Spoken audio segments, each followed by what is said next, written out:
Forward, but alam ko po na ito po yung pwede ko po may ambag about sa stewardship. Sabi mo, ownership. The principle of ownership, sabi po sa 1 Chronicles chapter 29, verse 11 to 12, yours, O Lord, in the greatness and the power and glory and the majesty and splendor, for everything in heaven and in earth is yours. Yours, O Lord, is the kingdom. You are exalted and head over all. Wealth and honor come from you. You are the ruler of everything. Sino po naniniwala na ang Diyos po ang may-ari ng lahat ng bagay? Amen? Amen po ba tayo doon? Sino po ganito pa maglingkod po sa Diyos natin na buhay? Amen. Alam niyo po, ang ating pinag-uusapan na stewardship, kagaya po natin nabanggit kanina, kung tayo po ay nagkaroon ng application po ang ating pag-aaral ng stewardship, maiintindihan po natin na kung ano yung meron ka ngayon. Sabi mo sa iyong kapatid, kung ano yung meron ako ngayon, Diyos ang may-ari. Parang ngayon mong itingin sa pwede tingnan mo yung kapatid mo, kapatid, kung ano yung meron ako ngayon, Diyos ang may-ari nito. Amen! Kaya kung ano po yung meron sa atin, kung ano po yung kabilang sa atin, ito po ay tayo ay tigapamahala lang ng Diyos. Amen. Dahil ang Diyos po ang source ng lahat ng bagay na yan. Amen po ba tayo doon? Sabi nga kung ano yung nasa langit, kung ano yung nasa lupa, ay kapag-aari lamang ng Diyos. Kaya po, kapag naintindihan po natin yung stewardship, tayo po ay tigapamahala. Sabi mo, kapatid, tigapamahala ka lang. Amen. Kapag tayo pinipamalaan ng Panginoon, ibig sabihin, tayo ay worth it para doon. Amen?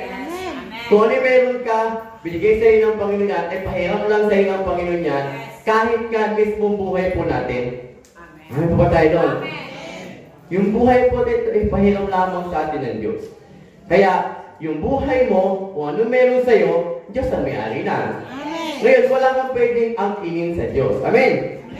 Minsan, pag nami-mislead natin na pag Lord, sa akin to Kumbaga, minsan di ba bine-bless tayo ng Panginoon, yung blessing galing sa Panginoon, namin pa tayo doon. Ngayon, minsan ayaw natin ibigay yung para sa Kanya. Nawala na yata yung amen doon. Kasi minsan parang gusto natin, pag bless tayo ng Panginoon, gusto mo natin sa atin na lahat. Kasi iniisip natin na ang Diyos, hindi naman kailangan yan di ba? Totoo naman, hindi naman kailangan ng Diyos yan Amen? Ang kailangan yan, makita tayo kung paano tayo sumunod sa Kanya. Amen ba tayo doon? Sino po sumusunod sa ating Diyos na buhay? Tandaan mo, yung kung ano meron ka ngayon, sabi mo, kung ano meron sa akin ngayon, Diyos ang may-ari na. Amen ba tayo doon? Ngayon, kapag hiningi pa sa iyo ng Panginoon yung bahay mo, ibibigay mo. Di nga. Paano last week nyo, nakita ko yung kaloob ninyo, ha? Joke lang po. Joke lang po. Amin po tayo doon. The more we take credit for what we have, the more we deny God's power in our life. Parang the more na kinukuha natin yung credit, parang sinasabi mo na, hindi, sa akin naman talaga ito Parang sinasabi mo, deserve ko naman ito Pero alam niyo ba mga kapatid, yung meron tayo natin ngayon, tayo ay pinagpamahala lang na meron tayo ngayon. Amen? Katiwala lang tayo doon. Number 2, the principle of responsibility. Ngayon, meron tayong kailangan gawin. Amen po tayo doon? Amen. Kaya nga po, we are citizens of heaven. Sino po naniniwala na tayo ay pansamantala lang dito sa lupa? Amen. O sinong gustong dito na lang kayo sa lupa? Wala, di ba? Kasi lahat po tayo, ang citizenship po natin ay nasa langit.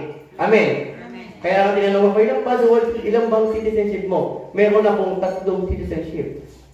Pilipino, Spanish, at saka citizen of heaven. Kasi tigadun talaga ako Tayo pong lahat na naniniwala sa Panginoon, tayo po ay hindi tatagal dito sa lupa. Kaya nga, naalala niyo po yung ating teaching, tayo ay dumating na wala, aalis din tayo na wala. Empty-handed po tayo lahat mga kapatid. Ngayon, binigyan tayo ng responsibility. Pinagkalooban tayo ng Panginoon, yung talent na pinag-uusapan po natin, alam niyo, kapag tayo binigyan ni Lord ng kahit tayo mong kakarampot o kakakaunti, pinapadami ng Panginoon niya. Diba naalala pa din yung principle? Na yung pinagkalooban ng yung pinagkatiwalaan sa maliit na bagay ay pinagkakatiwalaan sa mas malaking bagay. Kaya nga minsan parang, bakit naman ganito Lord? Parang putyo-putyo lang yung blessing ko. Ang tanong, namamanis mo ba ng ayos yan? Kasi kung hindi mo kaya i-manis ng ayos yan, huwag ka na mag-expect na mas malaki pa. Amen. Pero alam ko, wala na sa church na yun. Wala na dito, no? Wala na. Absent. Ay, ba tayo doon? Ngayon, siyempre, meron tayong parte bilang mga mananampalataya. Pinagkatiwalaan tayo. Kaya nga sabi ng Panginoon, di ba yung ating yung parables, di ba? Yung may-ari, pinagkatiwalaan niya yung mga tauhan niya at umalis siya eh. Di ba umalis naman siya dun?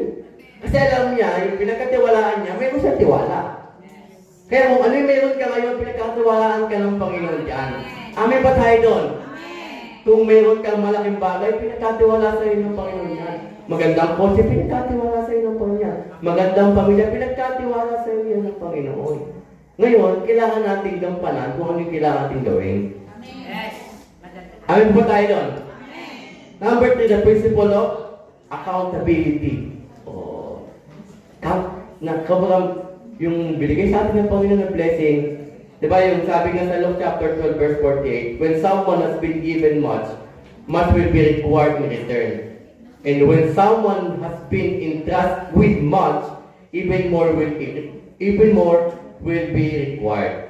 Kaya nga mga kapatid, we will ultimately give account to Him for our entire life, including our money, ability, time, relationship, job, authority, information, and wisdom.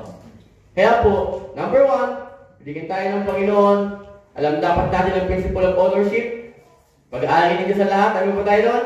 Amen. Number 2, responsibility. Number 3, accountability. And number 4, reward. Amen. Amen. Kasi, hindi mo ma-receive yung reward kung hindi mo alam kung saan nanggaling, kung hindi mo alam kung sino na may-ari ng lahat ng bagay. Hindi ka maalam, hindi mo naintindihan ang responsibility, at di ka maalam mag-handle accountability. Ngayon, lahat ng tao gusto ng blessing. Amen! Sino gusto ng blessing?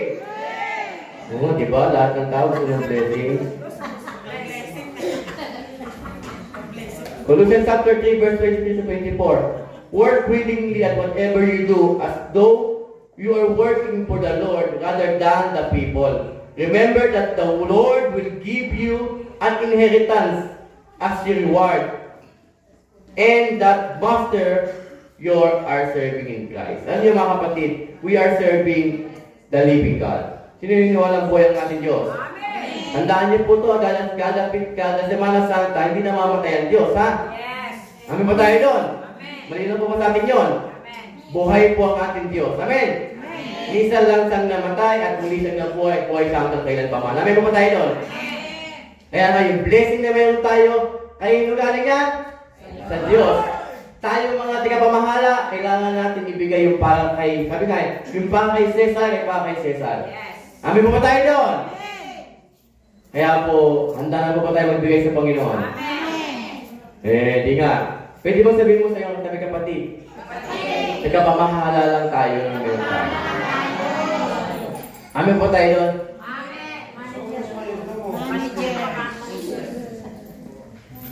Ito po, when we surrender every area of our life, including our finance, to God, then we are free to trust in Him to meet our needs. Ano po tayo doon? But if we would rather hold tightly to those things that we possess, then we find ourselves in bondage to those very things. Amen? Kaya nga po, kung gusto niyo natin maging malaya yung blessing sa atin, kailangan ibigay natin yung para sa Panginoon. Amen? Huwag po nating nakawan ng Diyos. Amen? Amen po ba tayo doon? Amen. Kaya nga po, tandaan po natin, ownership. Responsibility. Praise God. Ownership, responsibility, accountability, and lahat tayo gusto ng reward. Lahat tayo gusto ng blessing. Patandaan po natin, ang source ng blessing ay ang Panginoon. Amen? Amen. At ang susi na ang ipagsunod. Amen? Masunurin ang katiwala. Palakpakan po natin ng Diyos na buhay.